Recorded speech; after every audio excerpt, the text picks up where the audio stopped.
Hello दोस्तों, हम लोग बौद्ध धर्म पूरी तरीके से कंप्लीट कर लिए हैं। अब हम लोग जैन धर्म पर हैं। ठीक, जैन धर्म में पार्ट 1 हम लोग कर लिए हैं। अब पार्ट 2 हम लोग जैन धर्म में कर रहे हैं। महावीर स्वामी का जीवन परिचय देखेंगे। ठीक, आज हम लोग महावीर स्वामी का जीवन परिचय देखेंगे और उसके आगे जो भी है हम लोग कंप्लीट करेंगे आज जैन धर्म। और फिर कल एक और पार्ट आएगा, उसमें फिर जैन धर्म खत्म हो जाएगा। फिर प्रीवियस ईयर क्वेश्चन देख लेंगे, उसके बाद जैन धर्म पूरी तरीके से कंप्लीट हो जाएगा, बौद्ध धर्म कंप्लीट हो जाएगा। अगर आप इस चैनल पर नए हैं तो वीडियो को लाइक कर दीजिए और चैनल को सब्सक्राइब कर दीजिए। चलिए आगे हम लोग देखते हैं। महावीर स्वामी जी का जन्म कब हुआ था? तो 540 ईसा पूर्व में हुआ था। महावीर स्वामी जी का जन्म 540 ईसा पूर्व में हुआ था। बचपन का नाम क्या था? महावीर स्वामी जी का बचपन का नाम वर्धमान था। वर्धमान था।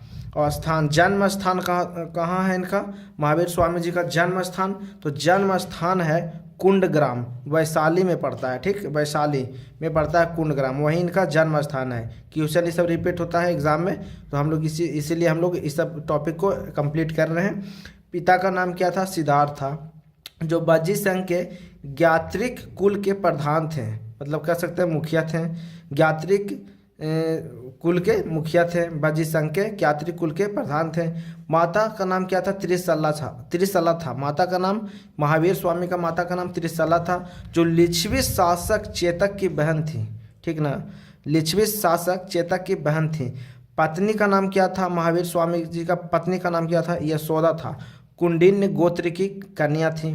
पुत्री का नाम क्या था? महावीर स्वामी जी का पुत्री का नाम था प्रियदर्शनी, या बोल सकते हैं अनोज्या। दामाद का नाम क्या था? महावीर स्वामी जी का दामाद का नाम था जमाली। ये सब क्वेश्चन बहुत आता है एग्जाम में, इसीलिए हम लोग कर रहे हैं। शॉर्ट नोट्स बना के हम लोग पूरी तरीके से हर टॉपिक को कंप्लीट कर रहे हैं। बौद्ध धर्म एकदम पूरा तरीके से कंप्लीट कर लिए। जैन धर्म भी कल समाप्त हो जाएगा, और कल नहीं समाप्त होगा तो परसों तो समाप्त होगा ही होगा। काहे कि जैन धर्म से जितना प्रीवियस ईयर क्वेश्चन है सबको हम एक जगह संग्रह करके उसको भी हम लोग करेंगे। ठीक ना, तो दामाद का नाम क्या था? महावीर स्वामी जी का दामाद का नाम था जमाली। और गृह त्याग कब किए थे महावीर स्वामी जी? 30 वर्ष की आयु में बड़े भाई नंदीवर्धन, आता है एग्जाम में, किसके कहने पर किए थे गृह त्याग, किसके आज्ञा से किए थे गृह त्याग? तो 30 वर्ष की आयु में बड़े भाई नंदीवर्धन के कहने पर, ज्ञान की प्राप्ति कहने पर किए थे गृह त्याग। 30 वर्ष की आयु में बड़े भाई नंदीवर्धन के आज्ञा से या कहने पर किए थे गृह त्याग। ज्ञान की प्राप्ति को महावीर जैन धर्म में क्या कहते हैं? कैवल्य कहते हैं। ठीक ना, कैवल्य एग्जाम में आता है कि ज्ञान प्राप्ति को जैन धर्म में क्या कहा जाता है? तो कैवल्य कहा जाता है। तो 12 वर्ष के तपस्या के पश्चात 42 वर्ष की आयु में ज्रीभिक ग्राम का नाम याद रखिएगा, ज्रीभिक ग्राम में ऋजुपालिका नदी के तट पर साल ब्रिज के नीचे इनका ज्ञान की प्राप्ति हुई थी। ठीक ना, एकदम याद रखना है। ज्ञान प्राप्ति को जैन धर्म में कैवल्य कहते हैं। 12 वर्ष के तपस्या के बाद 42 वर्ष की आयु में ज्रीभिक ग्राम में ऋजुपालिका नदी के तट पर साल ब्रिज के नीचे ज्ञान की प्राप्ति हुई थी। ठीक ना, बौद्ध धर्म भी हम लोग इसी तरीके से कंप्लीट किए हैं। अब जैन धर्म भी कंप्लीट कर लेंगे। मृत्यु को जैन धर्म में निर्वाण कहते हैं। जैन धर्म में मृत्यु को निर्वाण कहते हैं। ठीक ना, इनका 468 ईसा पूर्व में बिहार की पावापुरी में इनका मृत्यु हो गई थी। ठीक, पावापुरी में इनका मृत्यु हो गई थी। ठीक, महावीर स्वामी ने जैन संघ की स्थापना कहाँ की थी? महावीर स्वामी ने जैन संघ की स्थापना कहाँ की थी? तो पावापुरी में की थी। ठीक, हम लोग ये वाला क्वेश्चन नहीं देखें। महावीर स्वामी के शिष्य कौन थे? एक प्रमुख शिष्य थे, उनका नाम क्या था? मखलीपुत्र गोसाल। ठीक ना, महावीर स्वामी के एक प्रमुख शिष्य थे, उनका नाम क्या था? मखलीपुत्र गोसाल, जो आजीवक संप्रदाय के संस्थापक थे। एग्जाम्स में आता है, बहुत इंपॉर्टेंट क्वेश्चन है। महावीर स्वामी के जैन संघ की स्थापना कहाँ हुई थी? तो पावापुरी में हुई थी। महावीर स्वामी के 11 शिष्य थे जिन्हें गंधर कहा जाता था। महावीर स्वामी के 11 शिष्य थे। हालांकि महावीर स्वामी के जीवन काल में ही 10 शिष्यों का निर्वाण हो गया था, बोल सकते हैं मृत्यु हो गया था। एक शिष्य था तो उनके जीवन काल से आगे तक जीवित रहे थे। ठीक ना, तो महावीर स्वामी के 11 शिष्य थे जिन्हें गंधर कहा जाता है। गंधर का मतलब होता है मुख्य शिष्य, प्रमुख, एकदम सब बहुत ही मुख्य शिष्य बोल सकते हैं गंधर का मतलब। तो 11 शिष्य थे महावीर स्वामी के। अपना पहला उपदेश महावीर स्वामी जी कहाँ दिए थे? कहाँ दिए थे? तो विपुलगिरी स्थान पर दिए थे। विपुलगिरी स्थान पर दिए थे। विपुलगिरी स्थान पर विपुलगिरी स्थान पर दिए थे। अपना पहला उपदेश महावीर स्वामी ने कहाँ दिए थे? तो विपुलगिरी स्थान पर दिए थे।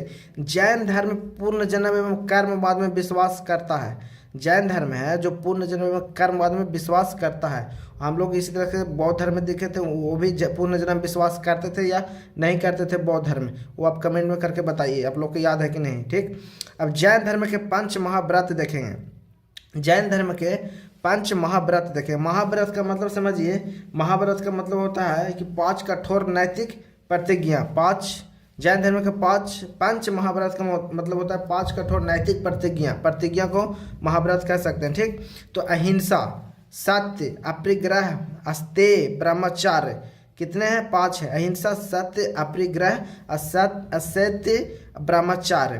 तो 4 थे ये, जो 4 हैं अहिंसा, सत्य, अपरिग्रह, असत्य, ये पार्श्वनाथ जी दिए थे। ठीक ना, और 5वां थे जो महावीर स्वामी जी ने दिए हैं। आगे हम लोग पढ़ेंगे। अहिंसा का मतलब जीव की हत्या, हिंसा नहीं करना। ठीक, सत्य का मतलब होता है सदा सत्य बोलना, हमेशा सत्य बोलना। अपरिग्रह का मतलब संपत्ति इकट्ठा न करना, जरूरत से ज़्यादा संपत्ति इकट्ठा न करना। असत्य का मतलब होता है चोरी न करना। ब्रह्मचार्य का मतलब होता है इंद्रियों को बंद वश में करना। ठीक, और महावीर स्वामी जी ने 5वां व्रत ब्रह्मचार्य दिए थे। ब्रह्मचार्य कौन दिए थे?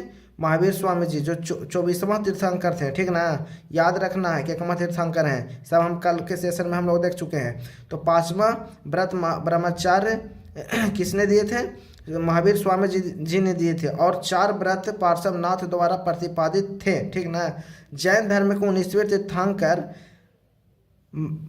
मल्लीनाथ की जन्मभूमि मिथिला में हुई थी। ठीक ना, मिथिला थी, मतलब कि बोल सकते हैं कि जैन धर्म के 19वें तीर्थंकर मल्लीनाथ की जन्मभूमि कहाँ थी? तो मिथिला थी। मिथिला में जन्म हुआ था तो मिथिला थी। जैन धर्म के 20वें तीर्थंकर सुब्रतनाथ का जन्म कहाँ हुआ था? तो राजगिरी में हुआ था। पूछता कि किस नंबर के तीर्थंकर थे, केवां तीर्थंकर थे, एग्जाम्स में आता है। जन्म भूमि आता है, कहाँ जन्म हुआ था। ठीक ना, जन्म स्थान आता है। जैन धर्म के 12वें तीर्थंकर बसु पूज्य का जन्म चंपा नगरी भागलपुर के निकट में हुआ था। और अगला है जैन तीर्थंकर ऋषभदेव एवं अरिष्टनेमि के नामों का उल्लेख ऋग्वेद में मिलता है। बहुत इंपॉर्टेंट क्वेश्चन है, बहुत इंपॉर्टेंट क्वेश्चन है। तो आज हम लोग महावीर स्वामी जी का जीवन परिचय देखे, जैन धर्म के 5 महाव्रत देखे हैं, और हम लोग कल जैन धर्म के त्रिरत्न देखेंगे। प्रमुख जैन ग्रंथ है जो बहुत ही इंपॉर्टेंट है, उन सब चीज़ों को देखेंगे। जैन संगीतियाँ देखेंगे, जैसे बौद्ध संगीतियाँ देखे थे, वैसे ही जैन संगीतियाँ देखे जो बहुत एग्जाम के पर्पज से बहुत इंपॉर्टेंट है। और आप लोग को कुछ अगर समस्या हो रही होगा कुछ समझने में, या कुछ आपको दिक्कत होगा, तो कमेंट बॉक्स में आप उस चीज़ को हमें सजेस्ट कर सकते हैं या बता सकते हैं, तो हम उस चीज़ को सुधारने का प्रयास करेंगे। और आप लोग को वीडियो अच्छा लग रहा होगा तो वीडियो को लाइक कर दीजिए, चैनल ज़रा सब्सक्राइब कर दीजिए, और दोस्तों के साथ ज़रा शेयर कर दीजिए, ताकि हमें भी प्रोत्साहन मिले, प्रोत्साहित हो हम इस चीज़ से। और कुछ अच्छा और अच्छे तरीक़े से कंटेंट तैयार करेंगे हमें एग्ज़ाम को देख के कि किस तरीके से एग्ज़ाम में क्वेश्चन आता है। ठीक ना, हम लोग तो पूरे अच्छे तरीक़े से शॉर्ट नोट्स के माध्यम से पूरे सभी टॉपिक को हम लोग कंप्लीट करेंगे। ठीक है, तो ठीक है, आज यहीं समाप्त करते हैं।